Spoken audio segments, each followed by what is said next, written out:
তো আজকের Monday night র তো তোমাদের আশা করছি সকলের দেখা হয়েই গেছে। আর আজকের র থেকে আমরা যা জিনিস জানতে পারলাম তা দিয়ে ফিউচারের বেশ কিন্তু অনেকগুলো জিনিস আমরা পরিষ্কার হতে দেখতে পাচ্ছি। আর আজকের র থেকে তো এটা বুঝতে পারলাম যে আজকে সমস্ত বড় বড় স্টাররা বাড়িতে বসে রেস্ট করছে আর সমস্ত দায়িত্ব ডাব্লিউডব্লিউই সেথ রলিন্সের উপর দিয়ে দিয়েছে যে তুমি একটা নতুন ফ্যাকশন বানিয়েছো, তোমার সাথে পল এভান রয়েছে, তো এবার তুমি পুরো মানডে নাইট রকে ক্যারি করো। আজকে সেথ রলিন্সের উপর সেই দায়িত্বটা আমরা দেখতে পেলাম। আর এবার তো মনে হচ্ছে এরপর থেকে আমরা সেথ রলিন্সকেই মানডে নাইট রটা রান করতে দেখতে পাবো। তো আজকের মানডে নাইট র নিয়েও কথা বলবো, আর তাছাড়া বেশ কিছু ইন্টারেস্টিং নিউজ আছে সেগুলো নিয়েও কথা বলা যাবে। তো আজকের আমরা কি সবার প্রথমে কথা বলি যে বেকি লিঞ্চকে নিয়ে। তো আজকের বেকি লিঞ্চের ক্ল্যারিফিকেশান দেওয়ার পালা যে সে কেন হিল টার্ন করেছে। আর আজকে সে বলে দিয়েছে যে হ্যাঁ সেই বেকি লিঞ্চ সে বেলিকে অ্যাটাক করেছিল। তো বেলিকে অ্যাটাক করে তারপর সে তার জায়গাটা নিয়ে নিয়েছিল। এটা তো আমরা আগে থেকেই জানতাম, তো ভালো হয়েছে এটাকে নিয়ে বেশি টানাহেজরা করা হয়নি। তবে এইটা সেরকম প্রভাব তো দেখতে পেলাম না, কারণ বেকি লিঞ্চের যে হিল টার্ন হয়েছে এটাই ফ্যান্সরা প্রায় ভুলে গেছিলো। আর এমনকি কেউ কেউ তো এটাও ভুলে গেছিলো যে বেকি লিঞ্চ হিল টার্ন করেছে। তবে আজকের যে প্রোমোটা দিল এর ফলে আমরা বেশ একটু বলতে পারো যে একটু ইন্টারেস্টিং তো বানিয়ে দিয়েছে এই। তারপর আমরা দেখতে পেলাম যে লায়রা ওয়ালকেরিয়া এসে বেকি লিঞ্চের উপর অ্যাটাক করে, আর লায়রা ওয়ালকেরিয়া বেকি লিঞ্চকে চ্যালেঞ্জ করে দিয়েছে, একজন চ্যাম্পিয়ন চ্যালেঞ্জারকে চ্যালেঞ্জ করেছে। এটা সাধারণত আমরা দেখে থাকি না। আর আমরা ব্যাকল্যাশেতে বেকি লিঞ্চ ভার্সেস লায়রা ওয়ালকেরিয়ার মধ্যে ম্যাচ দেখতে পাবো ইন্টারকন্টিনেন্টাল চ্যাম্পিয়নশিপের জন্য। আর মেবি হয়তো সেখানে বেকি লিঞ্চ জিতেই যাবে, কারণ এত বড় স্টার, এতদিন পর তার রিটার্ন হলো, তারপর হিল টার্ন হলো, আর সে প্রথম প্রিমিয়াম লাইভ ইভেন্টেই হেরে যাবে, এটা কি করে হয়? আর দেখতে গেলে এটা তার দ্বিতীয় প্রিমিয়াম লাইভ ইভেন্ট, কারণ প্রথমটা তো রেসলম্যানিয়ায় ছিল। আর এখন ওমেন্স ডিভিশনের কি হাল তো তোমরা দেখেই নিয়েছো। তো বেকি লিঞ্চকে দরকার, বেকি লিঞ্চ যদি এরকমভাবেই তার কাজ কন্টিনিউ করতে থাকে, এখন খুব একটা তো সেরকম তার চর্চা দেখতে পাচ্ছি না, মানে ফ্যান্সদের মধ্যে ততটাও ক্রেজ নেই, কিন্তু ধীরে ধীরে এইভাবে চলতে থাকলে কিন্তু আবার সেই পুরনো যে জিনিসটা ছিল ওমেন্স ডিভিশনে সেটা কিন্তু ফিরে আসতে পারে। তাই বেকি লিঞ্চের স্টোরি লাইন আর বেকি লিঞ্চের রোলটা কিন্তু খুবই ইম্পর্টেন্ট হয়ে যাচ্ছে। আর আমি তো চাইবো যেন শার্লিট আর বেলিও তার আগের ফর্মে ফিরে আসুক, নাহলে এই ওমেন্স ডিভিশনকে তোলাটা খুবই মুশকিল হবে। আর আজকের আমরা রক্সিন ভার্সেস রিয়া রিপ্লির মধ্যে ম্যাচ দেখতে পাই। আজকের রক্সিনের তো মনে হচ্ছে পুরোপুরি মানডে নাইট রতে ডেবিউ হয়ে গেছে, তার কল আপ হয়ে গেছে, কিন্তু ম্যাচের মাঝখানে জুলিয়া আসে, তারপর ইয়োস্কাই আসে, যার ফলে ম্যাচটা তো পুরো বিগড়ে যায়। আর জুলিয়ারটা একটু গন্ডগোল লাগছে, মনে তো হচ্ছে যে জুলিয়া এখনও এনএক্সটি রয়েছে, শুধুমাত্র একটা ক্যামিও টাইপের রোল প্লে করছে। জুলিয়া পুরোপুরি রতে চলে এসছে কিংবা মেন রোস্টারে চলে এসছে কিনা এটা তো বোঝা যাচ্ছে না, হয়তো আর কিছু সপ্তাহ পর আমরা পুরোপুরি পরিষ্কার বুঝতে পারবো। তবে রক্সিন চলে এসছে এটা পুরোপুরি শিওর। আর তাছাড়া আমরা আইভি নেয়াল ভার্সেস স্টেফনি ওয়াকারের মধ্যে ম্যাচ দেখতে পেলাম, যেখানে অফকোর্স এখানে স্টেফনি ওয়াকার তো জিতে যায়। আর স্টেফনি ওয়াকার কারণ যেহেতু এনএক্সটি ওমেন্স চ্যাম্পিয়ন, তাই এটাও তার একটা ক্যামিও রোলই বলতে পারো। সে এখন পুরোপুরি মেন রোস্টারে আসেনি, যদি সে চ্যাম্পিয়নশিপ হেরে যায় খুব তাড়াতাড়ি তাহলে হয়তো একটা চান্স আছে তার মেন রোস্টারে আসা। তবে আমার তো মনে হচ্ছে আমরা তাকে পরের বছরই মেন রোস্টারে হয়তো আসতে দেখতে পাবো। আর আজকের প্যাট ম্যাকাপিও যেটা বলেছিল যে সে অ্যাড্রেস করবে, গান্থারকে কল আউট করবে, সেটা আমরা দেখতে পেলাম। আজকের প্যাট ম্যাকাপির তরফ থেকে একটা জোরদার প্রোমো দেখতে পেলাম। আর এরপর কি হয় যে আজকের অ্যাডাম পিয়ার্স যেহেতু নেই, অ্যাডাম পিয়ার্স আজকে রতে ছিল না, তার জায়গায় নিক অলডিস আজকে রয়ের জেনারেল ম্যানেজার হিসেবে কাজ করেছে। তো খুবই ভালো কাজ করেছে নিক অলডিস, এখানে অ্যাডাম পিয়ার্স ভার্সেস গান্থারের ম্যাচ বুক করে দিয়েছে ব্যাকল্যাশের জন্য। আর এটা তো আমরা আশা করেও ছিলাম, তো এটা করে হবেটাই বাকি। আমরা দুটো জিনিস দেখতে পাবো, এক তো গান্থার পুরো প্যাট ম্যাকাপিকে খুব বাজেভাবে মারবে, একদম মেরে রক্তারক্তি করে দিয়ে পুরো ডিস্ট্রয় করে দেবে, যেটা আশা তো করতে হবে, কারণ প্যাট ম্যাকাপি হচ্ছে একজন কমেন্টেটার। লড়াই সে ভালো করতে পারে, কিন্তু ওই বলতে গেলে গান্থারের সাথে প্যাট ম্যাকাপির তুলনা তো হয় না। গান্থার একটা আলাদা লেভেলের রেসলার, যদিও তার বুকিং খুব বাজে করে দিয়েছে এখন। তো এখানে গান্থার ভার্সেস প্যাট ম্যাকাপির ম্যাচে গান্থার প্যাট ম্যাকাপিকে পুরোপুরি ডিস্ট্রয় করে দেবে। আমরা এক্সট্রিম লেভেলের এটা ব্রুটালিটি হয়তো দেখতে পেতে পারি, যার ফলে এমনটা চেষ্টা করা হবে যে গান্থারের ক্যারেক্টারটাকে রিভাইভ করা হবে। যে উসোর কাছে ট্যাপ আউট করেছো তাই তুমি প্যাট ম্যাকাপিকে মেরে বড় দেখাবে। তো যে উসোর সাথে যদি প্যাট ম্যাকাপির ম্যাচ হয় সেখানে তো যে উসোই জিতে যাবে। তো সেই হিসাবে দেখতে গেলে লাভ তো কিছু হচ্ছে না। আরেকটা জিনিস হতে পারে যেটা খুবই খারাপ, সেটা হচ্ছে যে গান্থার এখানে প্যাট ম্যাকাপির কাছেও হেরে যেতে পারে।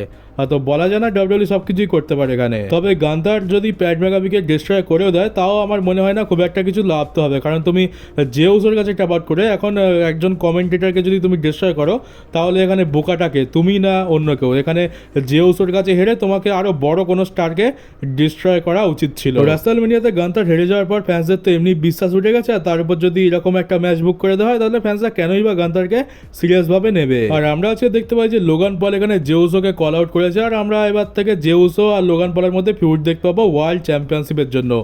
জেউসোর প্রথম অপোনেন্ট লোগান পল হতে চলেছে। তো এইটা নিয়ে তো তেমন কারোর মাথা ব্যথা নেই, কিন্তু এটা কেন করেছে সেটা বলে দিই। তোমরা তো জানো যে জেউসোকে সোশ্যাল মিডিয়াতে প্রচণ্ড হেট করা হচ্ছে। এরিনাতে তো দেখলাম সবাই একদম ইট করে যাচ্ছে, এটা তো দেখে মাথা খারাপ হয়ে যায়, কিন্তু কেন হচ্ছে আমরা তো জানি না। কিন্তু সোশ্যাল মিডিয়াতে যে হেটটা পাচ্ছে আমরা সব জায়গাতেই দেখেছি, টুইটার বলো, ফেসবুক বলো, ইউটিউব বলো, সব জায়গাতেই হেট পাচ্ছে। তো সেই কারণে এখানে লোগান পলকে আনা হয়েছে, কারণ তোমরা তো জানো যে লোগান পলকে ফ্যান্সরা কতটা বেশি হেট করে, তাকে সোশ্যাল মিডিয়াতেও হেট করে, আর ডাব্লিউডব্লিউইতে তাকে খুব একটা ইরিটেটিং হিল বলা হয়। আর সেই জন্য এখানে জেউসোর সামনে সব থেকে বড় একটা ইরিটেটিং হিল লোগান পলকে এনেছে, যাতে ফ্যান্সরা জেউসোকে সাপোর্ট করতে বাধ্য হয়। মানে লোগান পলকেও পছন্দ করে না, আর জেউসোকে কিছু সংখ্যক ফ্যান্স পছন্দ করে না, বলতে পারো বেশিরভাগ ফ্যান্সরাই পছন্দ করে না। তো এখানে ফ্যান্সরা কাকে বেছে নেবে, লোগান পল নাকি জেউসো? অ্যান্সারটা খুবই সোজা, এখানে সবাই জেউসোকেই বেছে নেবে, যে লোগান পল তো খারাপ, তার থেকে তুই একটু ভালো আছিস। তো সেই জন্য এখানে লোগান পলকে রাখা হয়েছে, যাতে ওই যে সোশ্যাল মিডিয়াতে যে হেডটা হচ্ছিল সেই হেডটাকে চেপে দেওয়া যায়। তবে এটা এখন কতটা সাকসেসফুল হবে সেটা তো আমরা আর 1-2 সপ্তাহের মধ্যেই দেখতে পাবো। দেখতে গেলে ব্যাকল্যাশের তো বেশি টাইম বাকি নেই, তবে এই ম্যাচটা কোন জায়গায় হচ্ছে সেটা এখনও পুরোপুরি ক্লিয়ার হয়নি। আর তবে আবার বলা যায় না এটা আবার সেই রোমান রেন্স ভার্সেস জিন্দার মহলের মতো না হয়ে যায়। সাপোর্ট করাতে যাচ্ছিল রোমান রেন্সকে, সাপোর্ট পেয়ে গেল জিন্দার মহল। আর এবার শোয়ের মেন বিষয় নিয়ে কথা বলা যাক। আমরা আজকে শুরুতেই সেথ রলিন্সকে দেখতে পাই, তাছাড়া শোয়ের মাঝখানে এবার শোয়ের লাস্টের দিকেও দেখতে পাই। আজকের পুরো রতেই সেথ রলিন্স ছেয়েছিল, আর সেথ রলিন্সের ড্রেস তো আজকে দারুণ ছিল, মানে একদম দেখেই বোঝা যাচ্ছে যে রাজকীয় ড্রেস। আর ভাই সেথ রলিন্সের চশমা, ভাই এটা তো একদম দারুণ চশমা পরে এসছে, চশমাতেও আবার দুখানা চোখ রয়েছে, এটা সেথ রলিন্সকেই মানাবে। আমরা যদি এরকম চশমা পরে বাইরে বেরোই তাহলে লোকে পাগল ভাববে আর ঢিল ছুঁড়ে মারবে। আর তো ঠিক আছে, এবারে আমরা দেখতে পাই যেখানে স্যামি জেন আসে। স্যামি জেনের একটাই কাজ হচ্ছে যে তার কোনো বন্ধু যদি হিল টার্ন করে নেয় তাহলে তাকে এসে জ্ঞান দেওয়া আর তাকে মোটিভেশন দেওয়া। এখানে স্যামি জেন সেথ রলিন্সকে তো বলে যে তুই তো রোমান আর সিএম পাঙ্কের মতো হতে চাইছিস, আর তুই তাদের দুজনকে হিংসা করিস, সেই জন্য তুই পল হেমানকে নিয়েছিস, কারণ তাদের কাছেও পল হেমান ছিল, আর তুই ব্লাড লাইনের মতো একটা টিম তৈরি করতে চাইছিস। তো এখানে সেথ রলিন্সও বিরক্ত হয়ে যায়, বলছে যে ব্লাড লাইনের সাথে আমার টিমকে একদম তুলনা করবে না। আর এবার সেথ রলিন্স আসল কথায় আসে। সেথ রলিন্সকে আজকে দেখে মনেই হবে না যে সেথ রলিন্স এত বড় একটা হিল। ফ্যান্সরা তাকে একদম ফেস সুপারস্টারের মতো রিয়াকশন দিচ্ছে, আর সেথ রলিন্সের ব্যবহার দেখেও মনে হচ্ছে যে সে একজন ফেস সুপারস্টার। আর এবার সেথ রলিন্স এবার স্যামিজনকে একটা অফার দেয়, বলে যে হয় তুমি আমার টিমে জয়েন করে নাও, আর না হলে তুমি আমার টার্গেট হয়ে যাবে, মানে তুমি হয় আমার সাথে রয়েছো আর নয়তো আমার বিপক্ষে রয়েছো। সেথ রলিন্স এখানে এটাও বলে দেয় যে তুমি আমার খুব ভালো বন্ধু, আমি তোমার কোনো ক্ষতি করতে চাই না, তাই তুমি যদি আমার টিম জয়েন না করো তাহলে স্ম্যাকডাউনেতে চলে যাও, তাহলে তুমি স্ম্যাকডাউনে থাকবে আর আমাদের কোনো রকম সমস্যাও হবে না। তো আমি সেই ব্যবস্থা করে দিতে পারি, আর আজকের মানডে নাইট ড্র শেষ হওয়ার আগে আমি তোমার অ্যান্সার নেবো। আর তারপর আমরা একদম রয়ের মাঝখানের দিকে দেখতে পেলাম যে ব্যাক স্টেজেতে স্যামিজনের কাছে পল হেমান যায়। পল হেমান এখানে স্যামিজনকে একটা অফার দেয় যে তুমি যদি আমাদের যে ফ্যাকশনটা তৈরি হয়েছে এটাতে যদি জয়েন না করো তাহলে তুমি স্ম্যাকডাউনে চলে যাও, আমি সেখানে র্যান্ডি অর্টন ভার্সেস জন সিনার মধ্যে যে ম্যাচটা হবে সেখানে যে জিতবে তার সাথে ওয়ার্ল্ড চ্যাম্পিয়নশিপের জন্য ম্যাচের ব্যবস্থা করে দেবো। আসল ক্ষমতা তো ভাই পল হেমানের কাছেই রয়েছে, এই হচ্ছে আসল মালিক। মানে রেসলম্যানিয়ার মেইন ইভেন্ট কী হবে সেটাও ঠিক করে দিল, আর এখন ওয়ার্ল্ড চ্যাম্পিয়নশিপের ম্যাচও ব্যবস্থা করে দিচ্ছে। স্যামিজনকে এই অফারটাও দেয়, এবার স্যামিজনের মাথায় তো বহুত চাপ পড়ে গেছে। আর ব্রন ব্রেকারকে দেখলাম, ব্রন ব্রেকার তো স্যামিজনকে ধোয়ার জন্য একদম রেডি হয়েছিল। আর এরপর আসে মেইন ইভেন্ট। আমরা জানতাম যে স্যামিজেন রাজি হবে না, স্যামিজেন বলে যে আমি স্ম্যাকডাউনে তো যাবো না, তোমাদের দয়ায় আমি ওয়ার্ল্ড চ্যাম্পিয়নশিপ ম্যাচে ঢুকবো না, আমি নিজের ক্ষমতায় নিজের পরিশ্রম দিয়ে ওয়ার্ল্ড চ্যাম্পিয়নশিপের ম্যাচ অর্জন করব। তো এখানে সেথ রলিন্স তো বুঝে যায় যে না ভাই এর দ্বারা তো হবে না, এ মানডে নাইট ড্রতেই থাকবে, তো একে টার্গেট বানিয়ে নাও। তো এবার ব্রন ব্রেকার আসে, ব্রন ব্রেকারের সাথে এখানে পল হেমান এন্ট্রি নেয়, আর দেখার মতো ছিল সেটা। কিছু বছর পর আমরা এই সিনটাই দেখতে পাবো। এবার ব্রন ব্রেকার ভার্সেস স্যামিজনের মধ্যে ম্যাচ হয়ে যায়। ম্যাচ তো শুধুমাত্র এটা নামে ছিল, আসল কাজটা ছিল যে ম্যাচ জেতাটা আসল উদ্দেশ্য ছিল না, এখানে স্যামিজনকে মেরে ভেঙে দেওয়াটা আসল উদ্দেশ্য ছিল।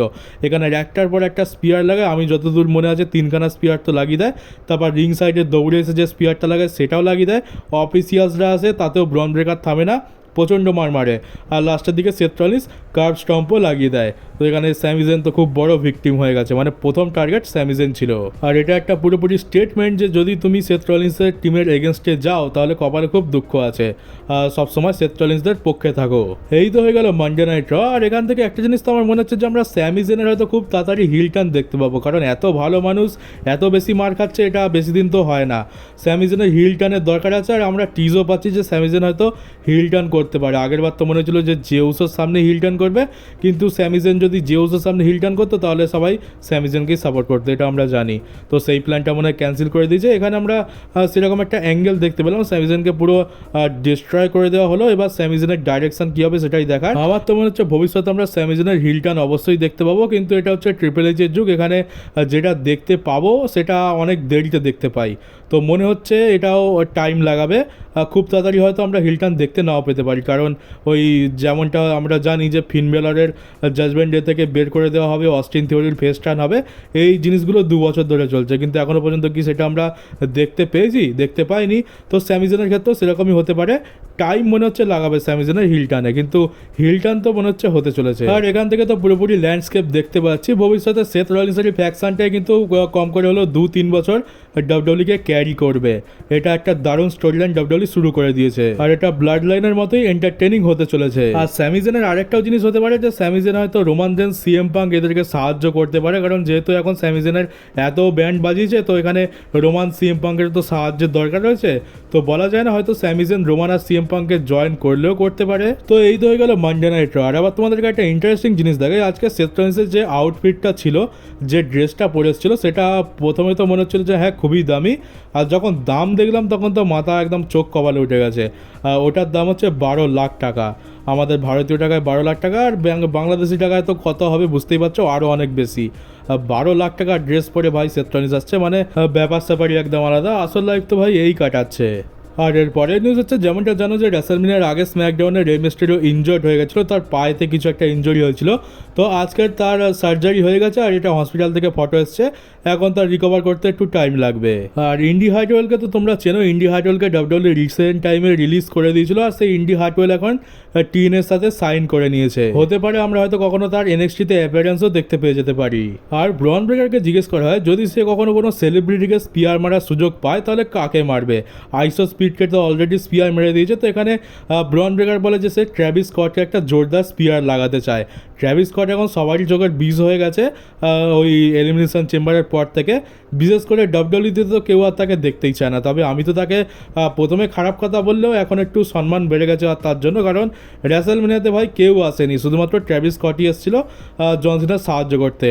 তা ওই একটা এন্টারটেনিং জিনিস ছিল, যদি ট্র্যাভিস স্কটও না আসতো তাহলেই আমরা আরও বেকার ম্যাচ দেখতে পেতাম, আর ম্যাচে কোনো রকম মোমেন্টই থাকতো না। ট্র্যাভিস স্কটের একটা বলতে পারো মোমেন্ট তো ছিল, তবে ঘেঁজাখড় তো ঘেঁজাখড়ি, অত সম্মান দেওয়ার কিছু নেই। আর এরপরে রেসলভার্সের তরফ থেকে নিউজ এসছে যে ড্রু ম্যাকিন্টায়ারকে এবার ওয়ার্ল্ড চ্যাম্পিয়নশিপ পিকচারে আনা হবে, আর তাকে একটা মানে বলতে পারো যে ভালো মতো পুশ দেওয়া হবে। এটা নিয়ে আমার একদম ইন্টারেস্ট নেই, কারণ এর আগে অনেকবার হয়েছে, রেসলভার্সও বলেছে, তারপরে ডেভ ম্যাডিসারও বলেছে, আর পিডব্লিউ ইনসাইডারও বলেছে, ফাইটফুল সিলেক্টও বলেছে যে ড্রু ম্যাকিন্টায়ারকে খুব ভালো মতো পুশ করা হবে। 2025 সাল ড্রু ম্যাকিন্টায়ারেরই হতে চলেছে, কিন্তু এখন আর এই সমস্ত জিনিসের উপর বিশ্বাস নেই। এই ফিন ব্যালর আর ড্রু ম্যাকিন্টায়ার এই দুজন ব্যক্তির সাথে যতক্ষণ না ভালো কিছু হচ্ছে, মানে যতক্ষণ না তারা পুশ পেয়ে চ্যাম্পিয়ন হয়ে যাচ্ছে বা ভালো বুকিং পাচ্ছে, ততক্ষণ বিশ্বাস করার একদমই দরকার নেই যে তাদের সাথে ভালো কিছু হবে। সে যতই বড় বড় নিউজ সোর্সের তরফ থেকে নিউজ আসুক না কেন, নিউজ আসছে ঠিক আছে, খুব ভালো কথা, আমি ড্রু ম্যাকিন্টায়ারের জন্য খুশি যে হয়তো তার কপালে ভালো কিছু ওয়েট করছে, কিন্তু বিশ্বাস তো হতে চায় না, কারণ অনেক দিন হয়ে গেল আর অনেক সময় ধরে আমরা এই জিনিসটা দেখতে পাচ্ছি, না তো ফিন ব্যালরের কপাল বদলেছে আর না তো ড্রু ম্যাকিন্টায়ারের কপাল বদলাচ্ছে। আর আমাদের সিএম পাঙ্ক তো আজকে রতে ছিল না, কিন্তু সিএম পাঙ্ক আমাদের হলিউডে একটা সিনেমাতে রোল পেয়েছে, নাইট পেট্রোল নামে একটা সিনেমা বেরোচ্ছে, আর তাতে সিএম পাঙ্ক একটা ভ্যাম্পায়ারের রোল করছে। দেখতে পাচ্ছ এটা সেই সিনেমারই একটা ফটো। আমাদের সিএম পাঙ্ক এখন ভ্যাম্পায়ার হয়ে গেছে, রক্ত চুষে বেড়াবে রাতের বেলায়। আর এরপর আমাদের 17 time world champion officially greatest of all time John Cena একটা ফটো পোস্ট করেছে তার ইনস্টাগ্রাম অ্যাকাউন্টে। সেখানে দেখতে পাচ্ছি যে এই ফটোটা কিন্তু অনেকেই চিনতে পারবে না, কারণ এটা সেই পুরনো রেসলিং ফ্যান্সটাই চিনতে পারবে। এখানে র্যান্ডি অর্টন একজনকে পয়েন্ট কিক লাগাচ্ছে, এটা সেই সময়ের কথা যখন জন সিনার সাথে র্যান্ডি অর্টনের রাইভালরি চলছিল, আর জন সিনার বাবাকে ক্রাউডের ভেতর থেকে বের করে র্যান্ডি অর্টন পয়েন্ট কিক লাগিয়ে দিয়েছিল। সেই সময় স্টোরি লাইনও আলাদা লেভেলের চলতো, আর সেই ক্রেজও আলাদা ছিল। তো সেই ফটোটা পোস্ট করেছে। এবারে জন সিনা বলতে চাইছে যে দেখ তুই সেই সময় হিল ছিলিস আর তুই এই করেছিলিস, আর আমি কিন্তু এটা এখনো ভুলে যাইনি। এবার আমি হিল আর আমি এরকমই কিছু করব, আমি তোর থেকে তোর বদলাটা নেবো। তুই আমার বাবার মাথায় পান্টিং মেরেছিলিস, এবার দেখ আমি কি করি। জন সিনা এবার ব্যাকল্যাশেতে তার বদলা নিতে আসছে, আর বলা যায় না বদলা নিয়েও নিতে পারে। ম্যাচ তো জেতার চান্স তারই বেশি আছে, তার উপরে জন সিনা হিল, তাই এখন সব কিছুই করা সম্ভব জন সিনার পক্ষে। আর তো চলো গাইজ, এই ভিডিওটা তো এই পর্যন্তই ছিল। কেমন লাগলো কমেন্ট বক্সে অবশ্যই জানিও। নতুন হয়ে থাকলে চ্যানেলটাকে সাবস্ক্রাইব করে নোটিফিকেশন বেলটাকে অবশ্যই অন করে দিও, আর পারলে ভিডিওটাকে শেয়ারও করে দিও। তো চলো দেখা হচ্ছে কালকের ডাব্লিউডব্লিউইর একটা নতুন নিউজ ভিডিও নিয়ে।